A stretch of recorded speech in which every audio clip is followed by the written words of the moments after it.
Hi, my name is Timothy Gager, and welcome to Virtual Friday's Dire Literary Series. And my guest tonight is Marty Beckerman, and I'll show you a little bit about Marty. Marty is so here's Marty. Marty's website, and he is a journalist, a screenwriter, a 5'6" Jewish aspiring fitness model, #1 Amazon best-selling humor and satirist, and from MTV Books and St. Martin's Press. He wrote his first book at age 16, and he's equally mature today. Former editor at Esquire and MTV News. He's contributed to the New York Times, Wired, Atlantic, Playboy, CBS Interactive, Huffington Post, Maxim, The Daily Beast, Mental Floss. In 2003, Hunter S. Thompson called him a morbid little bastard, which Marty considers the greatest compliment of his life. And so without any more from me, let me turn it over to Marty Beckerman. Hey everyone, thank you so much for tuning in. Thank you, Tim.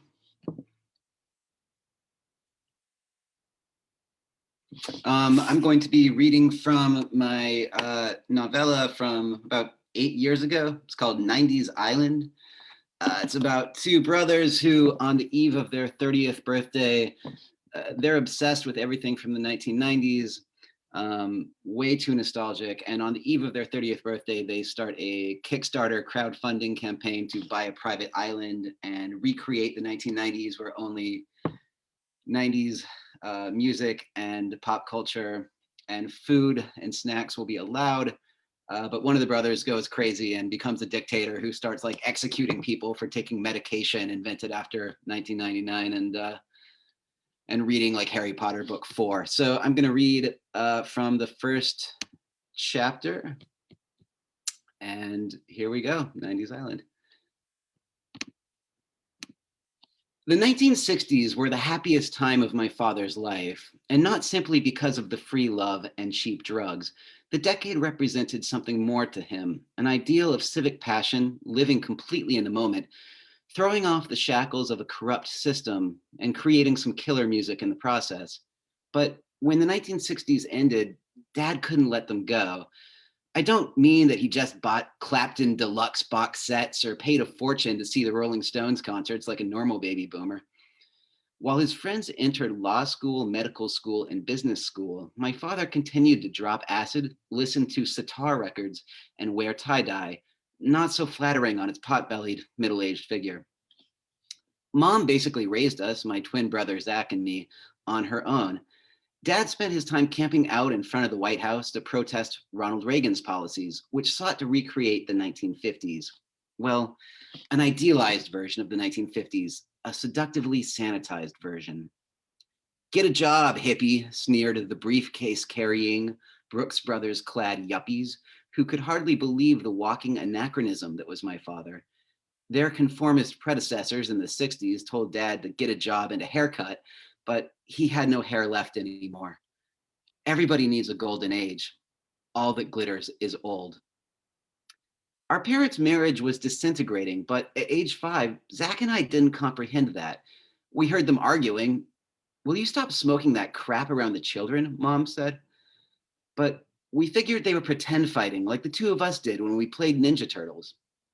Until one night, while we slept in matching Ghostbusters pajamas, Dad sneaked to his Volkswagen bus, parked in front of our Northwest Washington, D.C. home, and drove off toward a California commune where he could reenact the summer of love with his fellow 60s burnouts. After she'd finished crying her eyes out, Mom explained to Zach and me that most adults have something called nostalgia, which makes them want to be kids again. Well, not kids exactly, a little older, she said. But Dad had too much nostalgia, so much it made him sick. I promised myself, in all my kindergartner wisdom, I would never be like him. And so I never was. The end. Psych, as if not. The rock stars Dad idolized were all fat, wrinkled, and gray, or dead, but Kurt Cobain was a hero for us, a hero in the here and now. On November 13th, 1993, Nirvana played Bender Arena at American University, a short walk from our house. Clever beyond his 9 years, Zach hatched a scheme to get us inside. The loading dock had no security presence until a couple hours before an evening concert, but the crew began wheeling instruments and equipment from the tour bus around noon. Zach and I hid behind amplifier stacks until the coast was clear and then ducked into a bathroom. We stayed there for half a day. From the next stall over, we heard an epic Dave Grohl scream long before Foo Fighters were a thing. We got to watch Nirvana with full backstage access. They covered the hits from Smells Like Teen Spirit to Come As You Are to Heart-Shaped Box, and then finished with 7 minutes of disharmonious feedback, probably so Kurt felt less like a sellout for covering the hits. He lifted his guitar to smash it and saw us peeking out from behind the black drapes. He smirked and slid the guitar across the stage in our direction, like how you give a foul ball to kids at an MLB game. Instantly, our most cherished possession. Instantly, our most cherished memory. Neither of us could play the guitar, unfortunately, no matter how many instructors attempted to impart chords or keys or scales. Despite this, music became my life. As a preteen, I spent every day at Georgetown Gutter, an independent record store and eccentric freak hangout. Watch the film Empire Records for visuals. We even had a chick with a shaved head. It's where I discovered Dookie, Smash, Odelay, Siamese Dream, Tragic Kingdom, OK Computer, Check Your Head, Fashion Nugget, Pinkerton, Jagged Little Pill, Blood Sugar Sex Magic, back when the Red Hot Chili Peppers actually had some variety in their songs, and countless other essential albums. I had spent hours upon hours rearranging CDs in my binder, alphabetically, by genre, by color, after I added a new one to the collection. Sometimes I felt like I'd die of a heart attack from jumping around my bedroom with the stereo on full blast, but I kept dancing anyway. As soon as I was old enough to get a job, I applied for a clerk position at the Gutter, which allowed me to hear next week's alternative releases in advance. No online streaming or torrenting back then. Music didn't leak.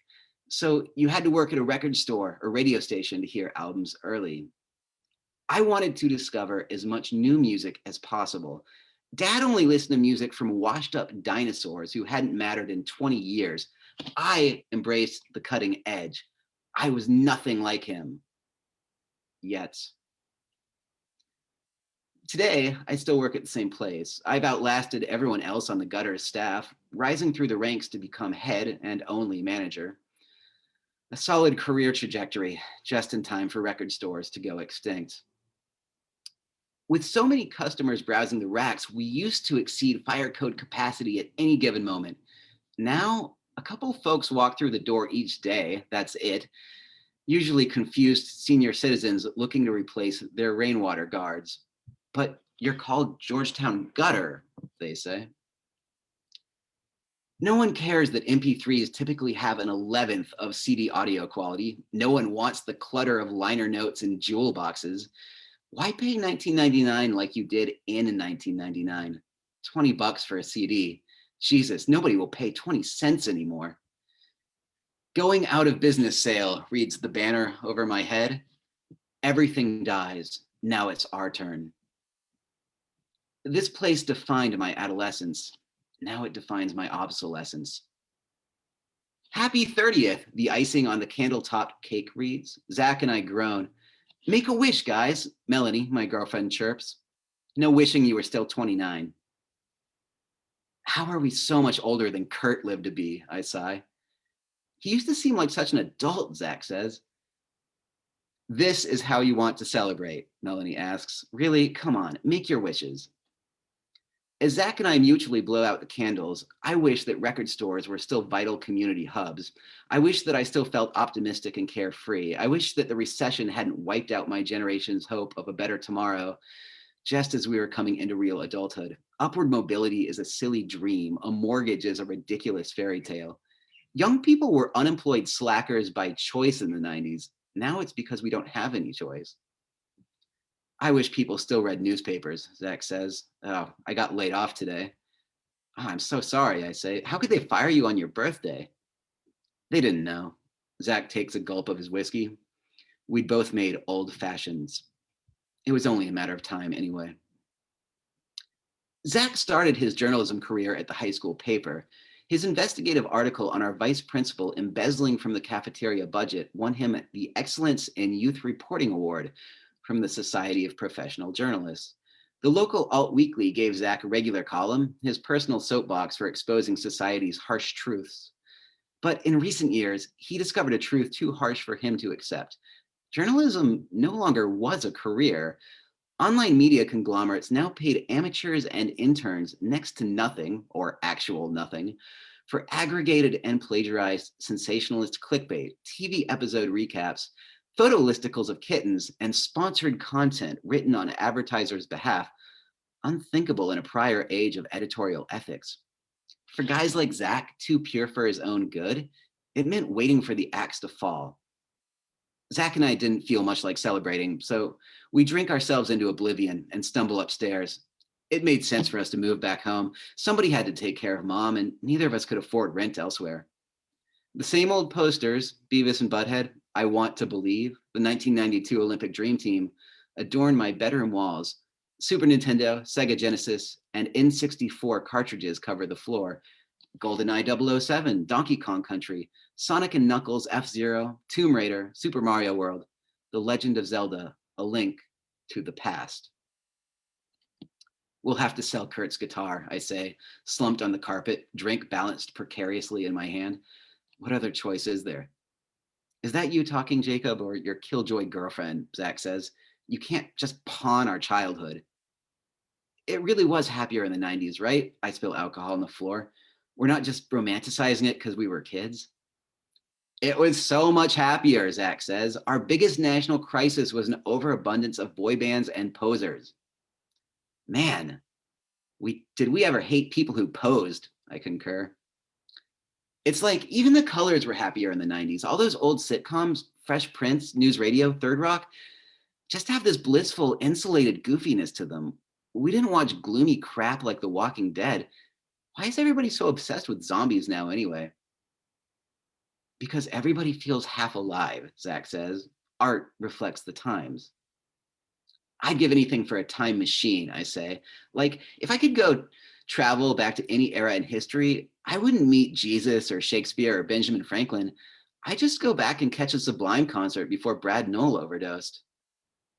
Wait, Zach waves his hand. A flashbulb has popped inside his hyperactive brain. Who says you need a time machine to go back to the 90s? What if we could recreate it? You mean hold a convention like Star Trek geeks, I say? Or Civil War reenactors? This wouldn't be for a quick fleeting weekend, Zach says. I'm talking about a perfect replica. The culture, the clothing, the cuisine, the catchphrases. So you want to live in a commune, I say. Like Dad. All right, that's 90s Island. Thank you. Thank you very much, Marty. That was great. So we got a few questions for you. You ready? Sure. Oh, in the chat, I will share the 90s Island website, which I designed to look like a GeoCities page. Oh, awesome. And I think it got to the top of Reddit and HuffPost linked to it way back in the day. There you go. It's in the chat. 90s Island, MartyBeckerman.com. All right, so your main genre, you do a lot of satire. Most of your books are, in fact, nearly all of your books are satire. Do you think it's difficult for most people to write satire? I think it's difficult for most people to write satire. And what do they do? Like, what do they do well, and what do they do wrong? Because you make it look easy. Well, thanks. I don't know. I mean, some people, some writers are good at being funny. Some people are funny in person and they're not funny writers. Some people are funny writers and they're not funny in person. I don't know. It depends on the individual. I mean, I think most writers, tend to be more serious, but certainly, the funny thing is, like, now everybody is kind of a comedy writer with Twitter. Everyone's kind of competing to be the funniest person and make all kinds of snarky jokes. So I kind of feel like it's one thing to compete against other writers to be who's the funniest one, but now you're like competing against everybody on earth to be the funniest person who types out sentences. Now, with satire, I mean, you've taken on like millennials, you took on the 90s Island, you took on Ernest Hemingway, which is, you find that does it offend the sentimental? Does it offend the sentimental? I think that the things that used to offend people are different than the things that people get kind of sensitive about now. But you know, it fluctuates. I mean, back in the '90s and the aughts, you got to be really more careful about offending religious sensibilities. I mean, especially in the aughts, you got to be careful about offending the war effort and not, you know, I think the things that people get offended by, obviously now it's different stuff. And I think that maybe, you know, in 10 years, it could be something else where you're always, you know, satire, I think has to walk that fine line of it. Laughter is surprise. It has to surprise people. It can't be completely safe, but you have to know where that line is. And when you go over it and you're actually, you know, really hurting a lot of people's feelings, they're not going to find it funny and they'll be very mad at you. So, you know, it can be a dangerous dance to find what's going to make people laugh without, you know, without hurting the sensibilities of the day. So yeah, I think that there was always that idea of the court jester, right? Who was the only one allowed to make fun of the king. But even the court jester had to kind of watch their words at the time. So Like or when else you're it's to the chopping block / to the Twitter hashtag, whatever it is today. so when you're talking about the Hemingway and you're poking fun at Ernest Hemingway, a lot of people love Ernest Hemingway. Did you hear about that or? So my book, The Hemingway. So it's a guide. It's probably my biggest book, and it might be the one that I had the most fun with. So it's a guide to masculinity based on the life and works of Ernest Hemingway. So, you know, there's a chapter on how to hunt big game animals and a chapter on how to go to war. And it's all completely over the top, terrible advice that nobody should actually take. But I had that idea in, I want to say 2007. I'm like, I want to do the guy's guide to life based on Hemingway. And I went to, I went through 3 agents going to publishers with this idea. Every publisher in New York rejected it because they told me nobody knows who Hemingway is anymore. Nobody cares about Hemingway. Nobody your age knows about Hemingway. Meanwhile, I was turning on the TV and there were those commercials for the Dos Equis Most Interesting Man in the World, right? And I'm like, that's Hemingway. That's Hemingway. I met the actor who played that character, I think Jonathan Green, something. And I told him, you're doing Hemingway, right? He's like, yeah, I love Hemingway. So I knew that people knew who he was. I knew that there was kind of this ironic, over the top cartoon character thing with him. And you know, just the publishing industry didn't want to do it. So the 50th anniversary of Hemingway's death was coming up. And I'm like, fine, if nobody else is going to do it, I'm just going to put this on the Kindle store. And back then, I mean, that was 2011. And my agent said, if you do a Kindle book, I mean, if you self-publish, your career is over. Like back then, you know, the idea of like a traditionally published author going to self-publishing was like disgraceful. I think that's changed quite a bit now, where like some books should be self-published, some, you know, it's shorter things can be self-published, and then like probably more full length you want to go if you can with real traditional publisher still. Anyway, so I put it on the Kindle store. My career is supposed to be over. Suddenly, there's all this media coverage of the 50th anniversary of Hemingway's death. I'm on MSNBC talking about a self-published book. I'm quoted in the Los Angeles Times, I think the New York Times, all these publications, TV, and it goes to #1 on Amazon for parody. And one of the publishers was like, okay, let's expand this to be a full edition, a full book. And so I went back and did, I read all the most obscure Hemingway stuff at that point to add even more chapters. And, but yeah, I think that, where am I going with that? I was right and everybody else was wrong. Also, let me tell you about the time that I voted for Joe Biden in the primary and all my friends said that I was a dork for doing that. And I was screaming, he's the only one who can win. I'm not always right. Sometimes I'm wrong, but I had a couple good ones. But you published your first book when you were 16, and most people are thinking about like playing sports. I mean, professional athletes, their dreams are. Were you dreaming of being like the next Russell Baker at that time, or? I think I was dreaming about being the next Dave Barry or the next Hunter Thompson. And I mean, my stuff when I was a teenager. I mean, now it's really easy for any teenager to self-publish again, like put their writings up and get to the world in a matter of minutes. But I mean, back then to be a teenager who had a public platform, I mean, it was a little bit, it was a lot more rare, I guess. I think I was trying to, I was definitely trying to be the next day Barry, next to Hunter Thompson. And I think that all writers starting out are kind of trying to emulate their heroes and kind of doing a bad impression of them. And over time, as probably you have more life experience and go through certain milestones, you come into your own as a person a bit more, and then your writing is going to be more unique. And, nobody, actually, it's funny because Hunter Thompson wanted to be the next Hemingway when he was starting out. And then eventually he found, I guess he did some acid and unlocked whatever. Right. And, he found his own voice. I think everyone just has to find their own voice. And the only way to do that is probably by living a lot and I guess writing a lot too. Now, you weren't the only 16-year-old author that was like banging it around that time. Did you find a lot of pressure to follow up from that? Because there was this group of you, it was like the Rat Pack back then. Were you have a lot of pressure? A lot of self-pressure to produce after that?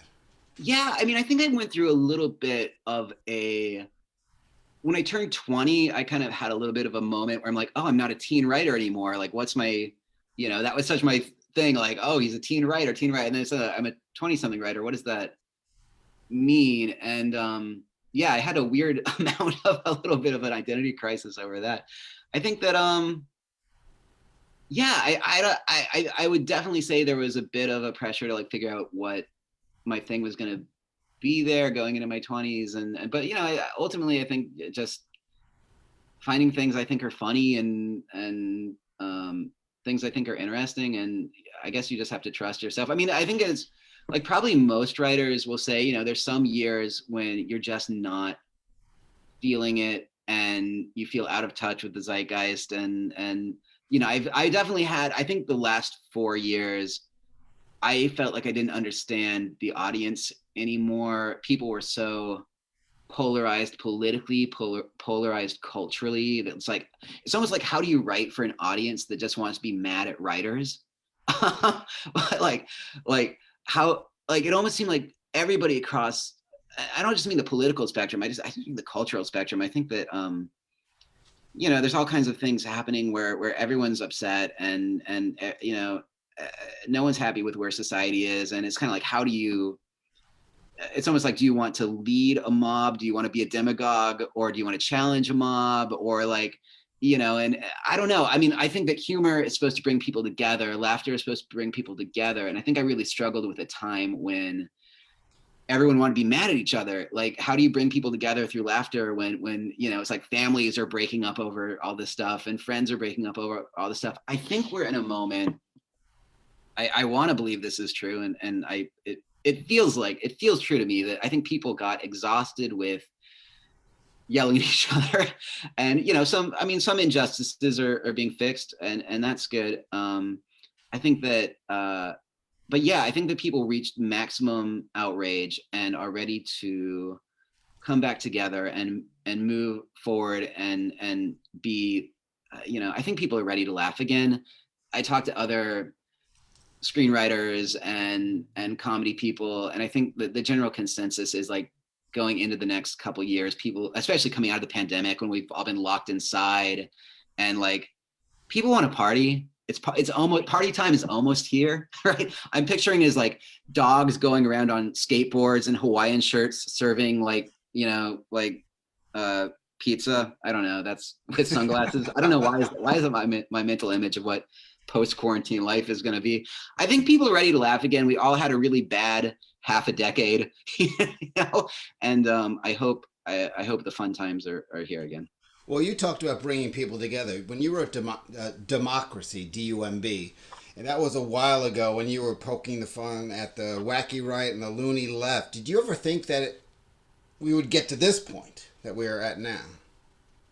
Yeah, I mean, so that book, I spent, I was kind of a political reporter back then. I'm not sure my political writing, it's like, you got to know, I think you have to have a sense of like what what you're doing, what resonates with people. And like my political stuff just never really resonated with anyone.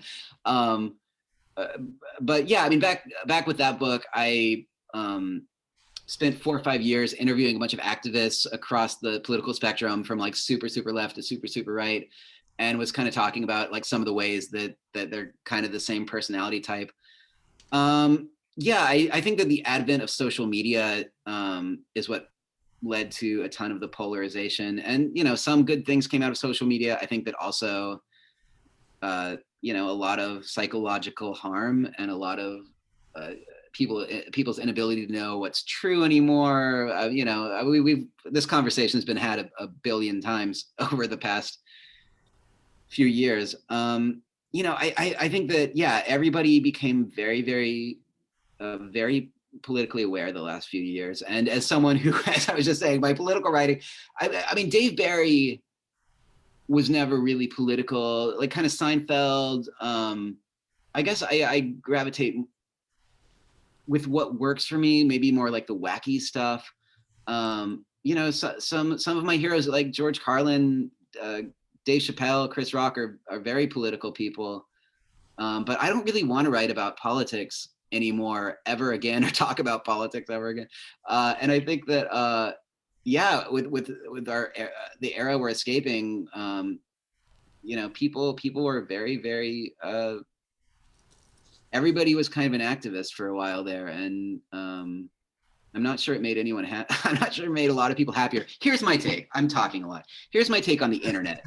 Broad topic. So I think the internet peaked with blogging. Okay, because the argument is social media democratized the internet. Suddenly, all these people who'd never had a voice before could have a voice, and that's good. But people with blogging, it democratized the internet. I mean, no matter what your background or your life circumstances, if you could put 3 or 4 good paragraphs together, right? If you could construct thoughtful arguments and had a unique voice, blogging found you an audience, and anyone could do it. But then with social media, it's less about can you even construct 2 coherent paragraphs. It's just like, can you scream the loudest, right? Like who can say the most extreme thing, and with 5 characters. And it's like, how does a writer react in that environment? And 10 years ago, 12 years ago, when Twitter was first really getting started and Facebook was really taking off, all the publishers went to the authors and the agents and said, you need a platform on these apps. You need an audience. You need to build a following on Twitter. You need to build a following on Facebook, or we won't publish your books anymore. That was the deal, right? They're like, not going to publish your book unless you can show them you have X number of followers on these apps. And so for a decade, what authors and reporters did, and all the writers did, was just obsessively tweeted, obsessively posted on Facebook. And I'm kind of at a point now where I'm like, if I had taken that decade, instead of just tweeting all the time, to actually write books, like I feel like I would be so much prouder of I would have more things that I feel like would last. And a tweet doesn't last. It's there for 5 seconds and it's gone into the ether, right? So I feel like we almost have a culturally lost decade of all these creative people that weren't really writing. I used to have a sign over my desk: tweeting isn't writing. But I deactivated my Twitter account for now, just to focus on some longer projects. Because like I said, I mean, I think that someday when I'm on my deathbed, hopefully many years from now, I'll think, wow, I'm really proud of, all these books I left behind. I don't think I'm going to think, wow, that tweet got a lot of hearts. No one's going to think that. And I don't think I've sold 1 book from Twitter, period. But anyway, yeah, that's the thing. Yeah. All the publishers put all this pressure on authors to have big Twitter followings. Twitter doesn't sell books. It doesn't sell anything. Clubhouse. Oof, I don't know about that. So we got some questions in the chat here. So tell me about growing up. When did you move out of Alaska? And what was it like growing up there? What was it like growing up Jewish in Alaska? Oh, we're called the Frozen Chosen. There were there were 5 Jews in Alaska. No, there were a few hundred families. in Anchorage. There were, Michael Chabon did that book, the Yiddish Policeman's Union, about what if Israel was founded in Alaska instead of the Middle East. And so like I was weirdly the target audience for that, I guess. I don't know. I left Alaska when I was 18 for college. I think growing up there gave me a bit, I guess it gave me a unique perspective. I mean, in some ways, when you grow up in a place, it's normal, right? Like then I got to college, and when I tell people where I was from, like suddenly that's the most interesting thing about me. It's like, did you live in an igloo? Did you have a polar bear for a pet? But when you're actually like living there, no, I did not have a polar bear for a pet. I did see moose in my front yard a lot, but Do you know the guy from Grizzly Man? Did you ever meet the no, guy from no, we Grizzly? were not acquaintances. But yeah, when you grow up in a place, it's like, this is just the world. I mean, I grew up in the big city. I wasn't, I wasn't out in, we call it the bush, which is kind of the more rural area. It's like, we had, I don't know, we had shopping malls. It was a city. I don't know. But I think that probably gives me a bit of an outsider perspective. Just because it is a pretty unique culture if you've ever been there. All right, so for 90s Island, we got a question.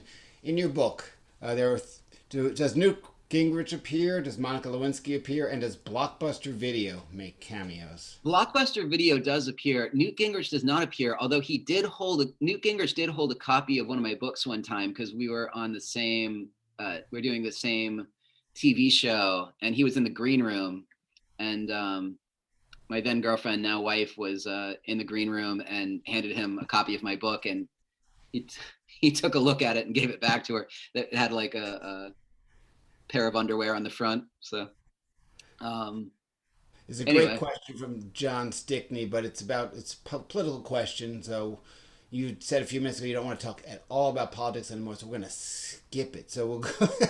I mean, I will. I don't know. I mean, It's a great question, right? So the Southern strategy pursued by Nixon has become overt. Any way we can make the Republicans' racism and anti-Semitism unacceptable at this point?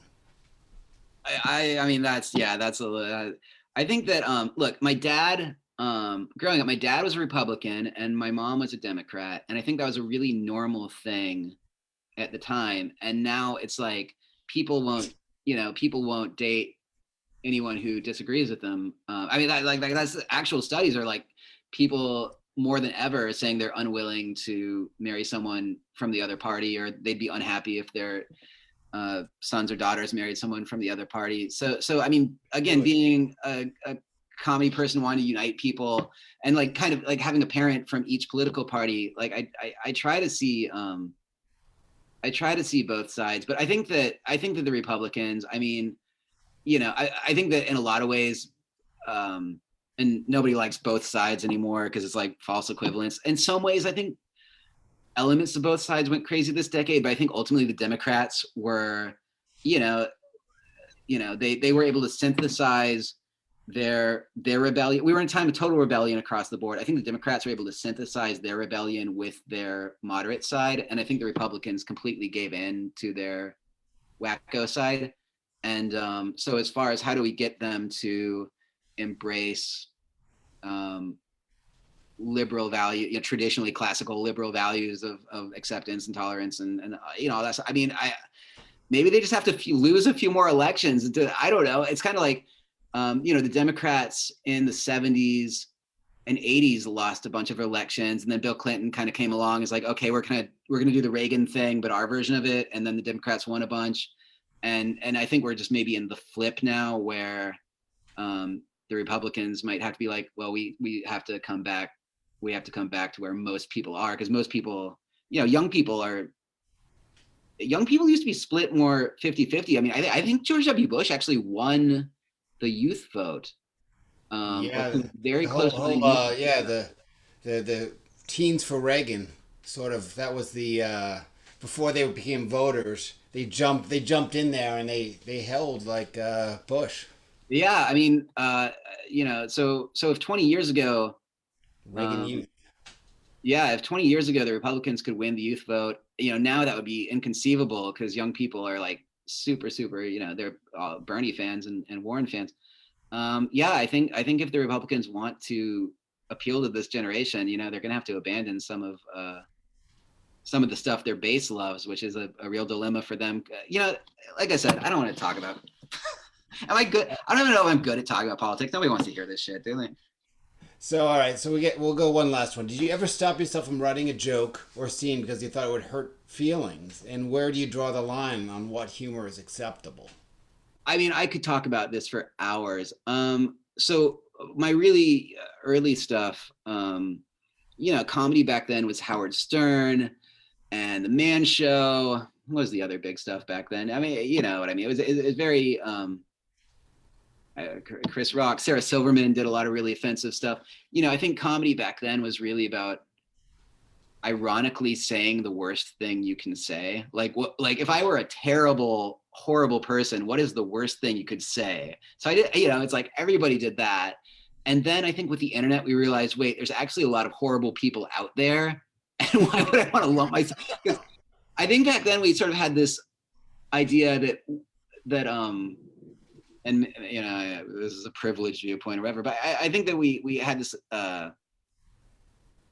notion back then that we had defeated a lot of these bad things in society, like completely, like that was completely on the fringes. So it was like a little bit, you could play around with it a bit more ironically and comedically.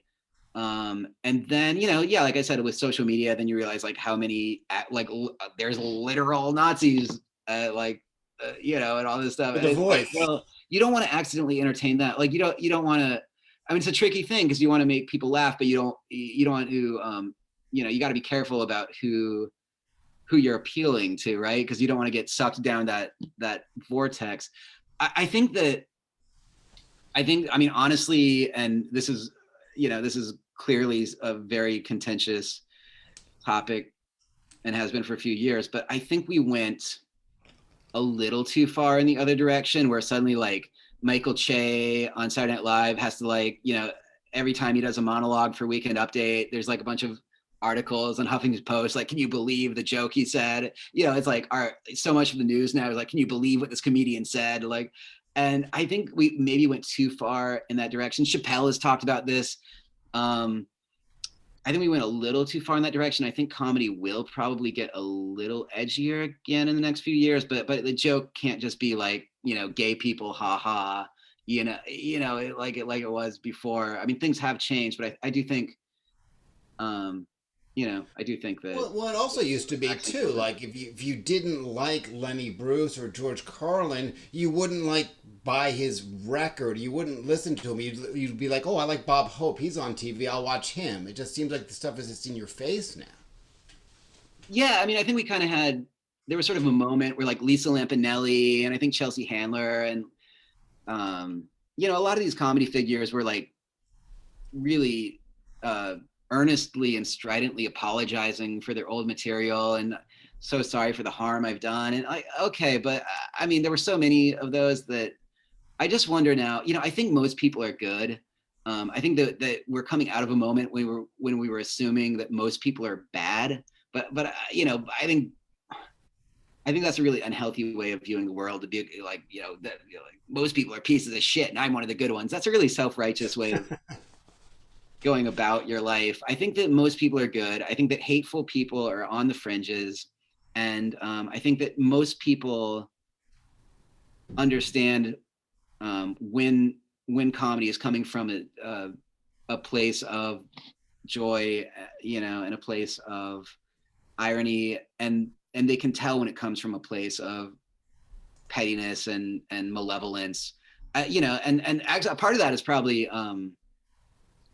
you know, maybe that when you hear someone's voice, I've been talking about this on Clubhouse a lot, when you hear someone's voice, when you can see their eyes, you can gauge intention a lot more. And if it's just Twitter, if it's just text, it's really hard to tell, like, is someone being sarcastic? I think a lot of it comes from that. And also kind of, I think we're learning, you know, the people on social media are the loudest people. And most people, you know, are not necessarily being heard over the loudest ones. So I think that, you know, I think we're coming out of a certain period. I think people are relaxing. I think that we can see, all right, most people are probably good. Most people want to have a good time. And the ones that are evil and malevolent, we're not going to, we're not going to try to do stuff that's going to entertain them because, Yeah. they're All right. dicks. Well, I've gone over time, which I always do. I always try to keep it within 30, and before I look at the clock, and I've done it again. But here's some of Marty's books that you can check out. And I always ask the author, Marty, what is your favorite indie bookstore that people can maybe buy these books online? My favorite indie bookstore. That's a good question. I guess I spent a fair amount of time at the Strand when I was in New York. That's the first one that comes to mind. All right. I couldn't tell you a bookstore within like 50 miles of me because I live in Los Angeles. I'm not sure there are bookstores here. No, there's a couple, but Well, thank you very much for joining us, and that was great. I'm now going to cut the Facebook feed. If you guys are watching on the feed right now and you want to be in the room and type some questions for our guests, or be on the open mic, which is going to start in a few minutes, please use the Zoom use the Zoom link the next time. But if not, thanks for tuning in. We appreciate you, and see you next week.